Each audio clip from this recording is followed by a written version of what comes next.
Como seria se você acordasse hoje com uma baita dor de cabeça, daquelas enxaquecas que não passam, e decidisse ir ao médico? Você espera para ser atendido, entra na sala, o doutor te examina e diz, com a maior calma do mundo, que a única solução para a sua dor é fazer um buraco no seu crânio com uma furadeira manual para deixar os humores ruins saírem. Pois é, essa era uma cena comum e aceitável em 1840. E o detalhe que torna tudo pior, você teria que ficar acordado, segurado por 3 homens, ouvindo o barulho do metal raspando no seu osso, porque não existia anestesia. Parece um filme de terror, tipo Jogos Mortais. Mas isso não era cinema. Isso era a realidade médica de apenas 200 anos atrás. Hoje você reclama da picadinha da agulha no laboratório, ou exige ser sedado para fazer uma simples endoscopia. Mas a verdade é que você não tem ideia do luxo que é viver no século XXI. Porque antes de 1846, a cirurgia não era vista como uma cura. Ela era vista como um fracasso da medicina. Era um tempo onde o médico era praticamente um açougueiro glorificado, e onde pacientes preferiam cometer suicídio na noite anterior à operação a ter que enfrentar a faca na manhã seguinte. Esqueça a imagem do médico salvador, de jaleco branco e mãos limpas. Hoje, nós vamos investigar o capítulo mais agonizante, visceral e inacreditável da história humana. Senta, respira fundo e agradece pela Novalgina, porque hoje você vai descobrir como era uma cirurgia antes da anestesia. Vamos começar com uma lógica simples, mas aterrorizante. Se não existe nada para parar a dor, se não existe morfina, éter ou clorofórmio, qual é a única coisa que pode diminuir o sofrimento do paciente? O tempo. Na medicina de hoje, valorizamos a precisão. Uma neurocirurgia pode levar 12, 15 horas. O cirurgião é meticuloso, calmo, quase um artista plástico. No início do século XIX, a precisão era um luxo que ninguém podia pagar. A virtude máxima de um cirurgião era a velocidade bruta. Eles eram os atletas do bisturi. A regra era clara. Se uma amputação demorasse mais de 20 minutos, a chance do paciente morrer na mesa de choque neurogênico, ou seja, o corpo simplesmente desligar por causa do excesso de dor, era quase de 100%.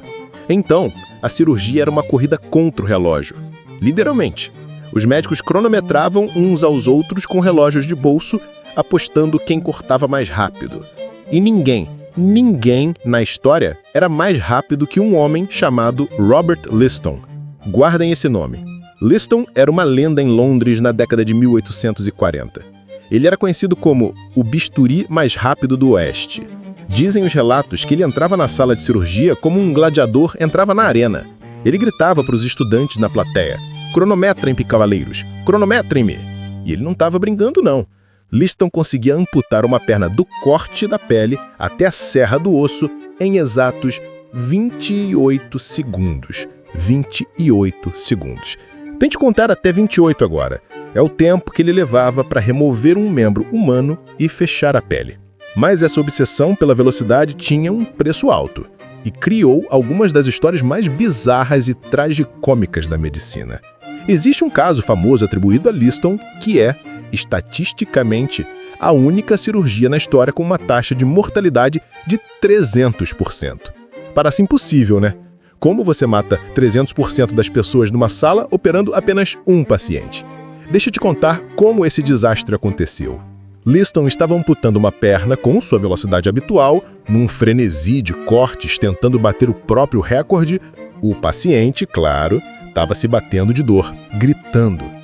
Na pressa, Liston desceu a faca tão rápido que cortou a perna do paciente, mas o movimento foi tão amplo que ele acidentalmente cortou também os dedos do assistente que segurava a perna na mesa.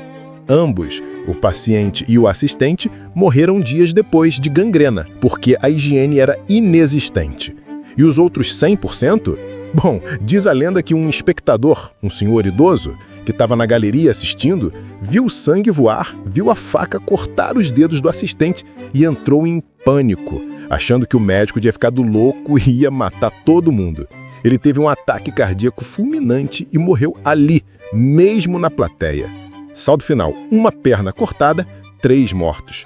Essa era a realidade da elite médica da época. A rapidez salvava da dor imediata, mas transformava a sala de cirurgia num espetáculo de horrores e descaso absoluto. Agora vamos olhar para o ambiente onde isso acontecia. Hoje, um centro cirúrgico é branco, iluminado, frio e cheira a limpeza estéril. Na era pré-anestesia, a sala de operações era essencialmente um palco de teatro sujo e mal iluminado. Geralmente ficava no último andar do hospital para ter uma clarabóia e aproveitar a luz do sol, já que não havia luz elétrica e cândidos poderiam causar incêndios com gases intestinais. Sim, isso era uma preocupação real. No centro, uma mesa de madeira. Madeira maciça, bruta. Imagina quantas pessoas sangraram, urinaram e vomitaram naquela mesma madeira ao longo de décadas. O sangue penetrava nas fibras da mesa, criava crostas escuras. Não havia como limpar aquilo de verdade. No chão, ao redor da mesa, eles jogavam serragem. Sabe para quê? Não era para o conforto do médico. Era para ele não escorregar nas poças de sangue que se formavam durante o dia. E o médico? O médico, essa é a parte que vai fazer o seu estômago revirar se você tem nojo de sujeira.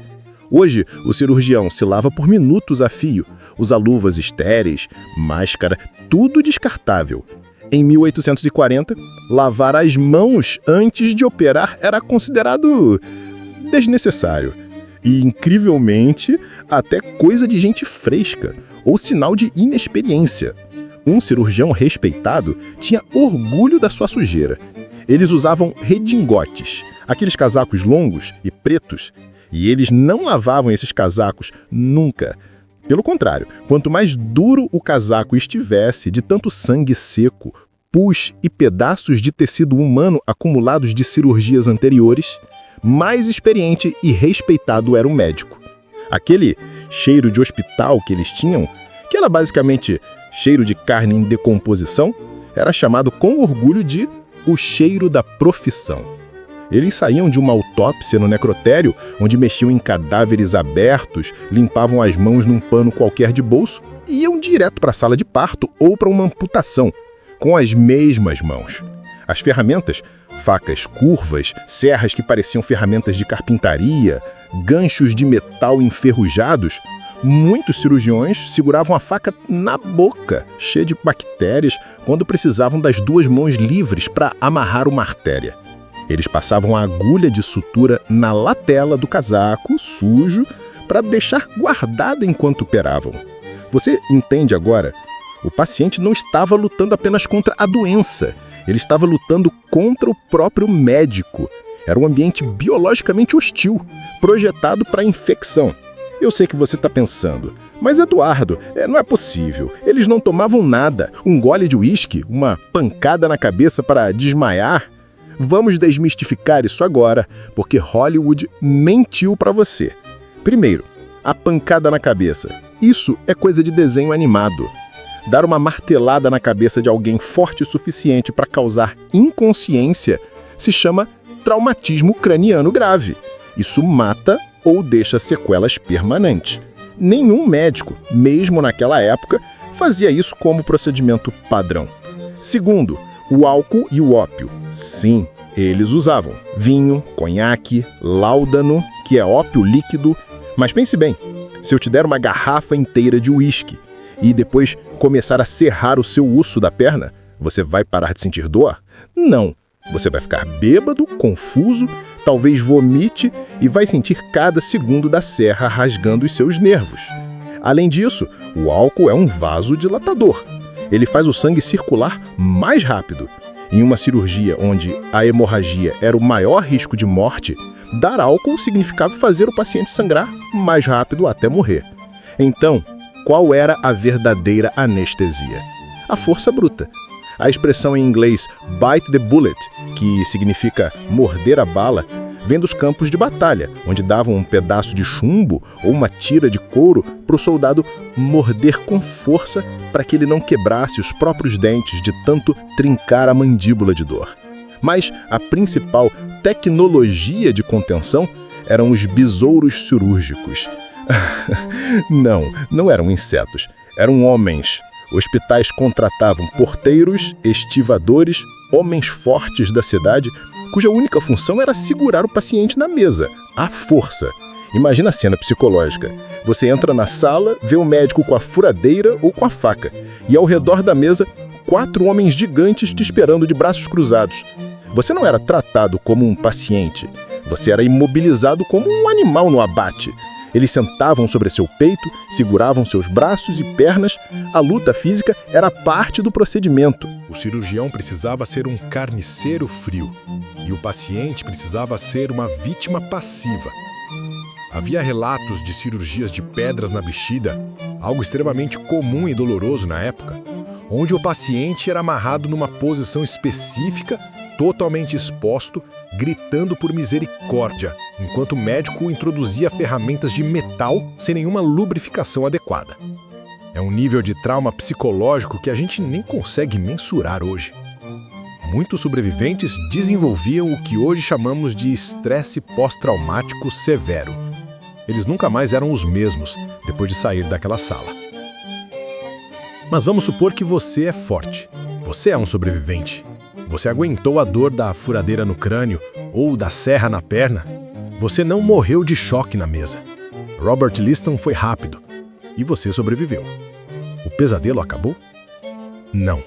A parte mais perigosa começava agora. Lembra do avental sujo? Das mãos não lavadas? Da serragem no chão? Nos dias seguintes à cirurgia, quase invariavelmente, a ferida do paciente começava a ficar vermelha, quente e a soltar um líquido cremoso e amarelado. Hoje, qualquer criança sabe o que é isso. Infecção, bactérias. Mas naquela época, a teoria dos germes ainda não existia. Eles não sabiam que existiam seres invisíveis que causavam doenças. Eles acreditavam que o pus era parte da cicatrização. Eles tinham até um nome para isso. Pus bonum et laudabile. O pus louvável. Os médicos ficavam felizes quando viam pus saindo da ferida. Eles achavam que o corpo estava expulsando os maus humores. Na verdade, o que estava acontecendo era uma sepsis, uma infecção generalizada. A febre hospitalar, ou gangrena, varria as enfermarias inteiras.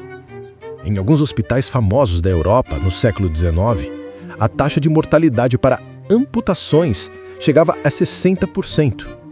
Pense nisso. Era pior que um cara ou coroa. Você entrava com um tornozelo quebrado, exposto, que na época exigia amputação, e tinha mais chance de sair num caixão do que andando de muletas. O cheiro das enfermarias era descrito como doce e podre, o cheiro característico da gangrena gasosa, onde a carne do paciente apodrecia enquanto ele ainda estava vivo. Você sobrevivia à faca para ser comido vivo por bactérias invisíveis que o próprio médico colocou dentro de você com as mãos sujas. Essa era a realidade, escura, suja, agonizante, até que em uma manhã de outubro de 1846, tudo mudou. No Hospital Geral de Massachusetts, em Boston, num local que hoje chamamos de The Ether Dome, um dentista chamado William Morton usou um gás chamado éter num paciente que tinha um tumor no pescoço. O cirurgião fez o corte. O paciente não gritou. Ele dormiu. Quando acordou, disse que não sentiu nada. O cirurgião olhou para a plateia atônita e disse a frase que mudou a história da humanidade. Senhores, isso não é charlatanismo. Ali, naquele momento, a era da tortura acabou. A medicina moderna começou. A anestesia permitiu que os médicos tivessem tempo. Tempo para lavar as mãos, que veio logo depois com Lister e Semmelweis. Tempo para ser preciso. Tempo para curar e não apenas cortar correndo contra o relógio. Então, da próxima vez que você estiver na sala de espera do dentista ou reclamando que o médico está demorando para te atender, lembre-se da furadeira manual. Lembre-se da serragem no chão para absorver o sangue. Lembre-se dos gritos que ecoavam nas ruas de Londres. Acredite em mim, esperar meia hora no ar-condicionado com um celular na mão é um luxo que os seus tataravós matariam para ter. A medicina evoluiu mais nos últimos 150 anos do que nos 5.000 anos anteriores. Nós somos os privilegiados da história. Se esse vídeo fez você sentir um arrepio na espinha ou agradecer pela existência da Novalgina, deixa o seu like. Isso ajuda muito a gente a continuar investigando o passado. E se você achou o médico de 1840 assustador, espere até ver como era a vida cotidiana nos castelos da Idade Média. Clica nesse vídeo aqui do lado. Lá eu te mostro por que você provavelmente não sobreviveria nem uma semana naqueles castelos frios e sujos. Eu sou o Eduardo e essa foi a nossa investigação de hoje. Até a próxima!